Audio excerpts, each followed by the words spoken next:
প্রিয় দর্শক মন্ডলী, আমরা এখন আছি হচ্ছে বিশিষ্ট রুটি ব্যবসায়ী হাবু ভাইয়ের বাড়ির গেটের সামনে।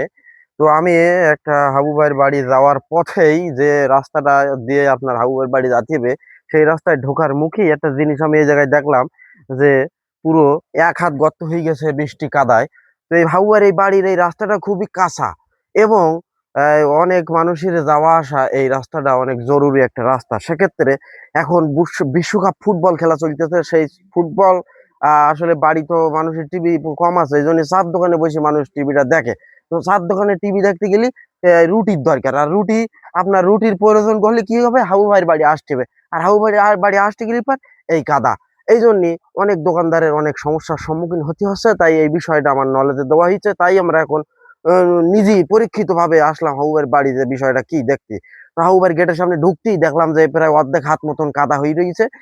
তো দোকানদারের যাওয়া আসায় খুবই কষ্ট হয়ে যাচ্ছে। সেক্ষেত্রে আপনার খেলা দেখতে গেলে পর রুটির দরকার, আর রুটির দরকার হলে হাবুবার বাড়ি আসতে হবে। এই জন্য এই দোকানদারের অনেক সমস্যার কারণে অনেক দোকানদার যাওয়া আসা করতে সমস্যা হয়ে যাচ্ছে। তাই আমরা এলাকার মেম্বারের একটা দৃষ্টি আকর্ষণ করতেছি যে মেম্বার যদি একটু দয়া করে ফুটবল খেলা চলাকালীন হাবুবের বাড়ির সামনে যদি কয়েক ভ্যান ইট বালি খোয়া ফেলাই দেওয়া যায়, তাহলে দোকানদার বেশি বেশি আসা যাওয়া হবে, হাবু ভাইয়ের ব্যবসাটা ভালো হবে, খেলার দোকানটা জমজমাট হবে।